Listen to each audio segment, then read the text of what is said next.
اعوذ باللہ من الشیطان الرجیم بسم اللہ الرحمن الرحیم۔ السلام علیکم دوستو، آج میں ایک وظیفہ لے کے آیا ہوں اولاد کے لیے وظیفہ، کیونکہ کچھ والدین ایسے ہوتے ہیں جو اس نعمت سے محروم ہوتے ہیں اور وہ بے اولاد ہوتے ہیں، اور اللہ تعالیٰ سے وہ دعا بھی کرتے ہیں کہ اللہ تعالیٰ انہیں اولاد دے، کیونکہ یہ اللہ تعالیٰ کی دین ہے، جس کو چاہے بیٹا دے، جس کو چاہے بیٹی دے، اور جس کو چاہے اس نعمت سے محروم رکھے۔ اگر کوئی شخص ایسا ہے جو بے اولاد ہے تو میں چاہتا ہوں وہ یہ وظیفہ کرے۔ جو کوئی اولاد کی نعمت سے محروم ہو اور اولاد کی شدید خواہش رکھتا ہو تو وہ یہ عمل ضرور کرے۔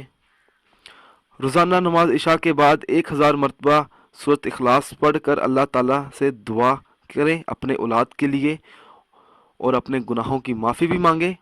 10 یوم تک یہ بلا ناغہ یہ عمل کرنا ہے۔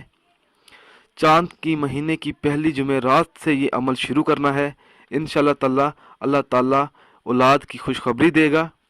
دوستو، اگر آپ کو ہماری یہ آڈیو پسند آئی ہے تو اس کو لائک کیجئے اور شیئر کیجئے، ساتھ ہی میرے channel Zoya life health care کو سبسکرائب بھی کیجئے۔ جزاک اللہ۔